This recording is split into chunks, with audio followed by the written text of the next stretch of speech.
Skies are clearing around the southeast, but this break from the big wet will be brief, with another deluge due over the weekend. Since the rain began falling on Monday, the highest total was almost 600 millimetres at Springbrook. Scarborough recorded Brisbane's biggest tally with 445 mils. There have been 26 swift water rescues. A staggering 7,500 drivers called the RACQ. More than 1,000 called the SES in the past 24 hours, with 38 schools and childcare centres closed.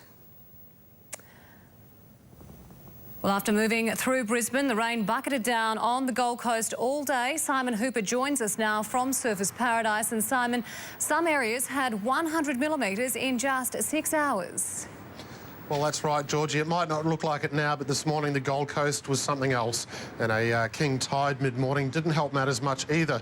Roads were closed, schools were evacuated, and many sporting fields resembled lakes. And as of when we went to air, many beaches across the Gold and Sunshine Coasts were closed and unfortunately are expected to remain so tomorrow for Australia Day. Residents at Lakeview Park at Coomera woke this morning to an unexpected view. Came out and the whole place is underwater and we can't get the vehicles out or anything. Mark Pike was at work when neighbours called him to say his home had gone under. He'd just finished a major renovation and most of it was ruined. But all the timber stuff inside will be buggered, no doubt. He was uninsured, but had a backup plan. I'll go out, live on the houseboat I got out there. Not much of the coast was spared in the drenching. The Gold Coast Highway was cut off at several locations. Most motorists chose to ignore the recent campaign, pleading with drivers to avoid flooded waters. Swiftwater rescue teams were kept busy by those who ignored the warnings. Roads turned into unpassable torrents. Even the warning signs couldn't hold up.